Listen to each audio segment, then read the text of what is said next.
Hi guys, and welcome to According to D. Today I will be talking about chronic back pain. But before I continue, if you can just hit the subscribe button, also hit the notification, the little bell that goes ding, and also like. Okay, so once we've got through all of those, I'm just going to continue. Now, as I said, I'm going to be talking about chronic back pain. Now, quite a lot of you can put your hand up to say you've had times when your back is hurting or your arm is hurting or you've had some form of pain. And we tend to do that whole self-medicate where we think to ourselves, okay, it will come and go. We don't need to do much about it.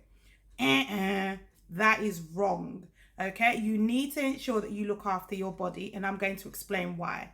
Now, quite a few people, those that know me, know how strong I am, know how my pain threshold is very high. So it takes a lot for something to stop me in my pace, and it takes a lot for me to say, nah, I'm over it. I'm done with it. I'm in pain. I can't deal. So this takes me back to 2018. In 2018, I was an active member in the gym doing my classes. I was going for whether it was power pump, pumping those weights.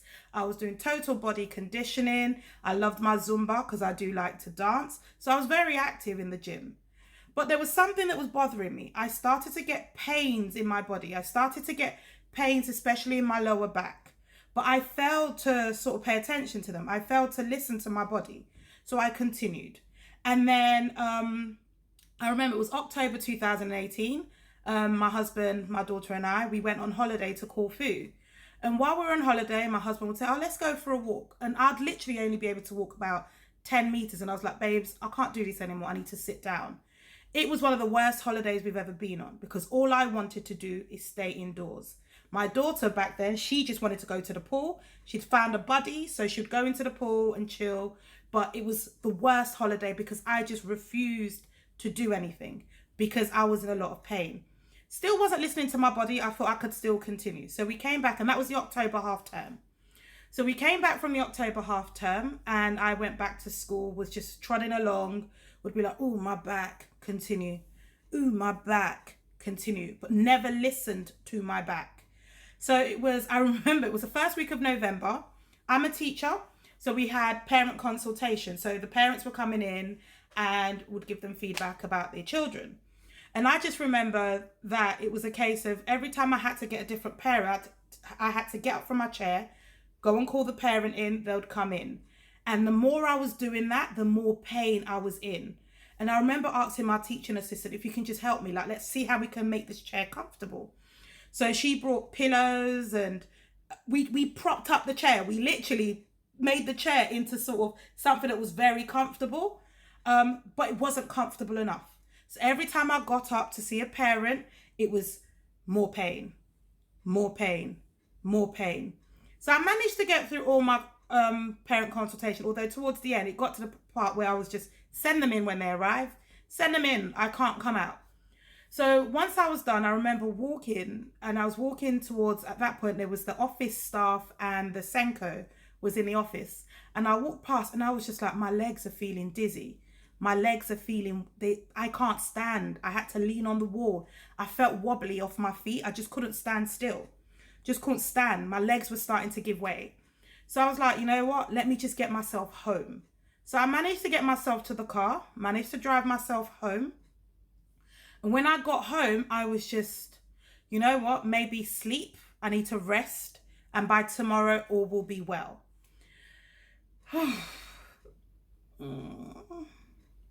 The next morning, I woke up and I found it really difficult.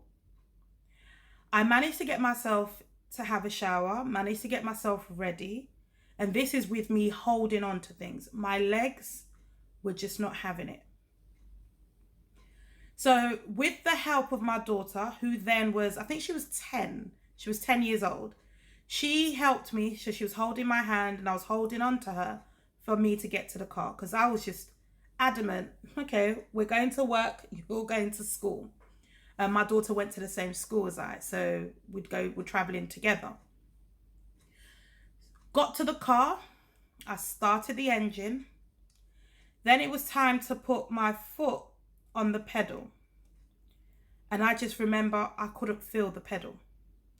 I'd put my foot, I knew I was moving my foot, but couldn't feel anything. So couldn't pressure gauge in order for me to sort of, with the clutch and the accelerator, couldn't find the biting point in order for me to move the car. I broke down. Now, it's not easy for me to break down. It's not easy for me to, or should I say back then, it wasn't easy for me to break down, where I would just sit and be like, I can't do this. So what I then did was I called my head teacher and I just started crying. I was just crying. I was like, I can't feel my legs. I can't. She could tell I was in a panic. I started the car, but I can't move the car.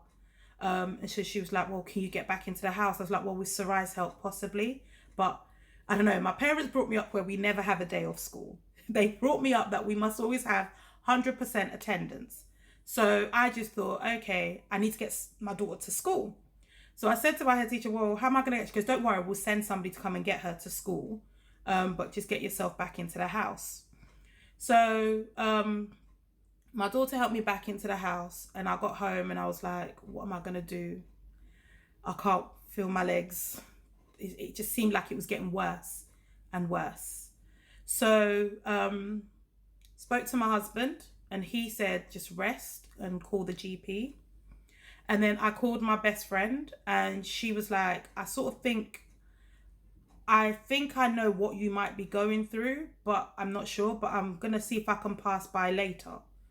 And when she did, she came by with her crutches.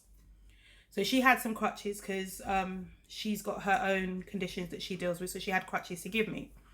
So she's like, well, I've got spare crutches. You can use these for now until you've seen the GP, and let's see where we can go from there. So she gave me the crutches, and I was able to maneuver around the house with the crutches. So rather than holding onto the walls, I'd use the crutches to get me around the house. And at this point, it was a case of, I felt like I was constantly dragging my right foot. So I just couldn't feel my feet. Because it was an emergency, I was able to get an appointment with my GP. When I got to the GP, the doctor did not even know what to say. She looked at me and she could see at that point, my whole body had bloated. So I am a woman of weight. I'm, as you can tell, yes, on the plus size. But imagine it just pumped up. I was bloated. My cheeks were like, the whole of me had bloated up.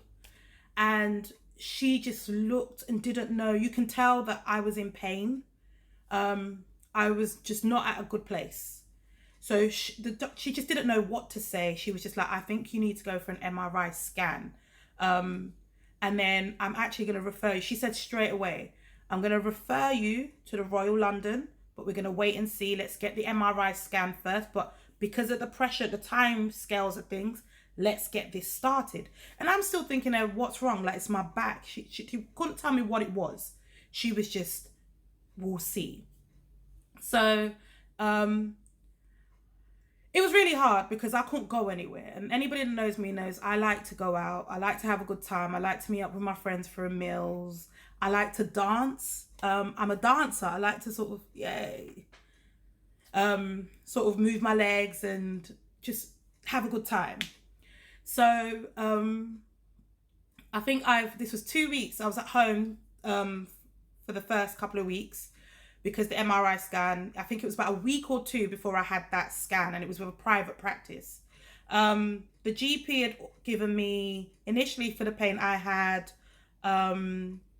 naproxen, cocodramol,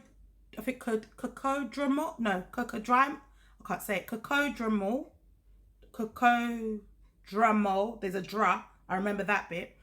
And also, because I was finding it hard to sleep, just to help me get a bit lethargic, I was given Diazepam. Now, we all know that Diazepam is normally for people with sort of like mental health issues, and just people. It helps with sleep, and only one of the downsides to it can get addictive. So I was very much like, I don't really want to be on anything that will make that I can get addicted to. So I went for the MRI scan. Now, that's one of the worst experiences ever.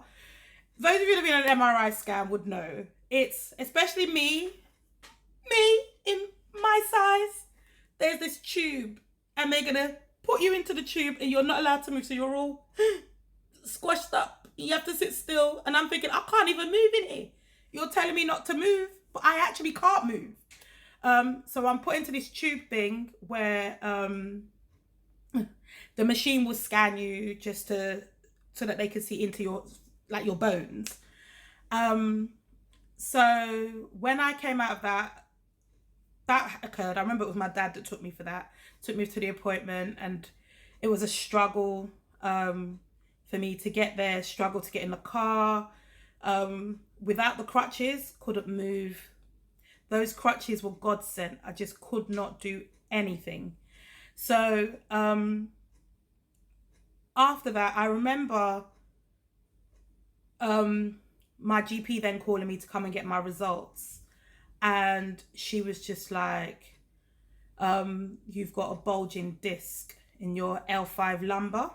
So at the bottom of your spine, or you're all probably aware of this anyway, that your spine has got each section's a different lumbar, and the lower down it goes, so the high up, so that top one's an L1 or whatever numbers, but down the bottom is your L5, and then you can have so the disc is the bit in between, and it's not slipped, because there's a difference between a slip disc. It's bulging, so it's sticking out, and that's what's causing the pain. But what's causing the loss of the sensation down my legs is it's bulging, but it's touching my sciatic nerve. And the sciatic nerve is the one that goes all the way down your leg, down your right leg. So I was losing control. So I'd lost, because that's the nerve endings, isn't it, coming from the brain. So the brain, the messages it's sending down to my legs isn't quite reaching. So that's why I was losing sensation, because from there to there, it's not going down there. And they call that, it's called sciatica. Quite a lot of people suffer from sciatica. I'm not saying it's a first or anything like that. It's a popular thing. It's just so surreal to know it can happen to anyone. So it goes all the way down. It went all the way down my leg, and I just couldn't feel. At times, even down to my left leg, I couldn't feel things, but my right leg was a definite no. So the crutches would support me, and if you saw me, I was dragging my right foot in order to move, and my left leg wasn't strong enough to balance me. I wasn't ready to start hopping about. And remember, I've told you I'm a woman of weight. I'm a plus size person. So I just remember, even I have to say, I've God sent of a husband. I remember it was difficult for me to do things like to bathe myself, or to bathe myself, sorry. He would help me, like even down to preparing meals and things like that for the first couple of months. He would help me and help just support it in the house. Would have my sisters would come around, the oldest especially would come around with food, because it was difficult. It was a difficult time, very difficult time. And so due to it being an L5 lumbar, the doctor then said yes, her referral to Royal London, because her fear was because of my weight, I would lose sensation. It would be hard for me, and it would affect my back, so it would be a constant thing. So she was worried that I might need to have an operation. All of us were just like, no way, there's no way you're going down that path. We need to do what we need to do in order for you not to need an operation. So I was like, okay, no worries, we'll do what we have to do. So remember, that was November. So Christmas had come, so it was December now, and still couldn't walk properly, couldn't drive. And funny thing is, I'd only just bought my car in September, so it was a brand new 2018 car, and it's just sitting there. It didn't move. Mileage was very low because I was unable to drive it. But Christmas had come, and this was our first Christmas where we didn't go anywhere. We did Christmas at home. So it was me, my daughter, and my husband. And it was nice. I can't lie. It was one of the best Christmases. It was nice. We had a full spread. It was superb. But normally my mum would do Boxing Day at hers, and it was a very difficult time for me to get. I think I did go, but we had to get an Uber for me to get in an Uber to get me there, and an Uber back home, and it was just a struggle to get about. My social life was sort of next to none. Would only see those that would come and see me. A few of my friends would keep in contact with me on the phone. I remember one particular friend came round and she literally just came with everything. Initially, she came to help clean, but we'd got a cleaner in. And she was like, well, I'll bring food. And she just brought food. And back there was like plantain, loads of plantain. Yeah, but it's nice to know that I had such a good support network. My friends were amazing. And then I remember we'd booked beforehand tickets to go and watch Davido in concert at I think it was the O2. And I know from before I was thinking, would I be able to go? Would I be able to go? And I remember one of my friends, she's like a sister, just turned around and just said, look, we'll make it happen. You can't miss out on this. We'll make it happen. So we called the O2 and we were able to arrange for them to use a wheelchair. Now, those of you that know me, it's even got tears in my eyes, would know that that's not the way I'd wanted to go out for a night out. So we pulled up at the car park and they sent someone. No, we walked to the office and they sent somebody to come with a wheelchair, and the person wheeled me all the way into the O2. We didn't even know there was a different entrance, wheeled me in, and we didn't get to sit. So where we bought our tickets, we didn't sit there. We had to sit in a box. So there was like a box where other people with disabilities and people that needed assistance, special assistance, could sit. Good view. We had a brilliant view of the concert. It was a really good concert, Davido's. And then at the end, I remember them just putting us back in a wheelchair and just zooming us out. That must have been the quickest time we've ever left a concert at the O2.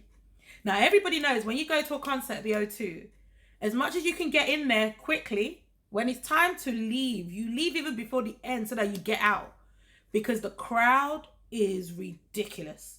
But being on super wheels, I call them super wheels, but being on super wheels, in the wheelchair, it was a zoom out. We were out of there in no time, before there was traffic, before the person was just like, excuse me, and just wheeled us out straight to the car.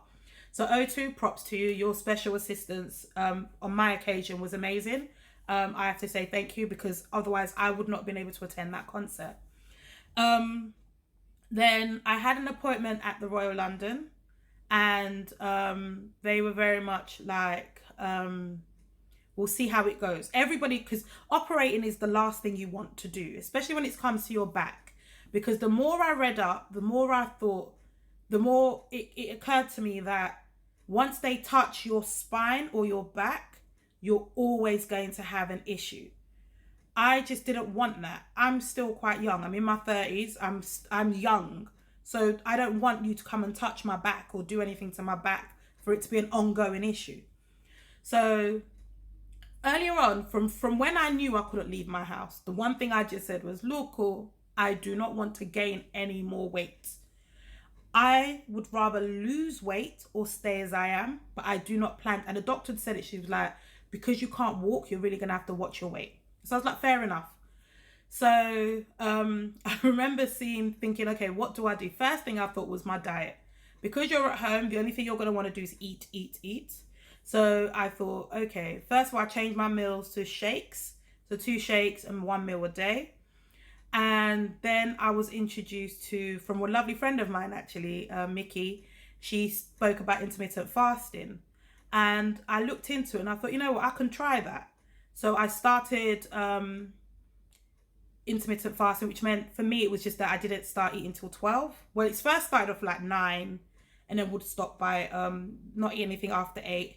Then I pushed it to 10, but still 8, as in 8 o'clock stop. Then I pushed it to 11, 8 o'clock stop. Then eventually I got to 12. Once I got to 12, I was like, I need to think about a balance for me returning to work, something that will work.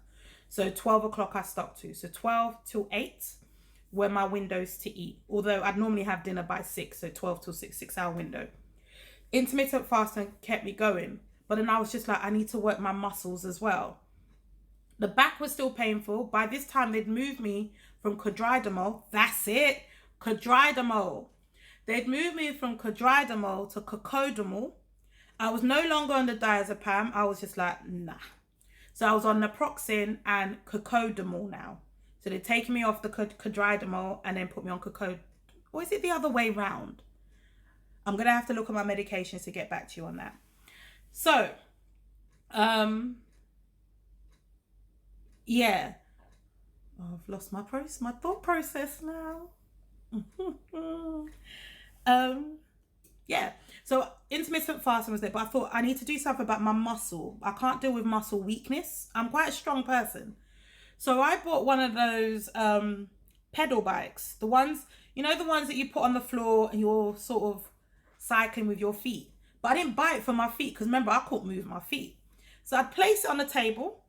And I'd remember I'd wake up every morning and it was a video. There's a video of a man doing it that way. So I'd follow the video where who say cycle and you'd use your arms, and I'd have to prop myself up because social services had to get involved.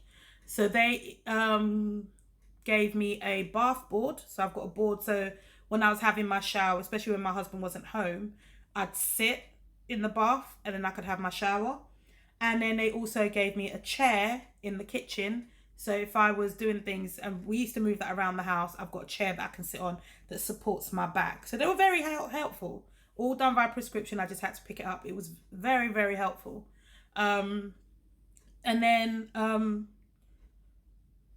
what's it? Yeah, so the cycle thing. So like stop, rest, or slow, speed up. So I started doing that and I was like, okay, sometimes my back will be painful. I'll be like, take it easy. It took me some time. I had to start listening to my back. And then, what's it called? I then started to look at chair exercises, things I can do to help and listen to things that I needed for my back. Okay, so I did chair exercises and things for my back. The GP as well as my work had sent me for physiotherapy.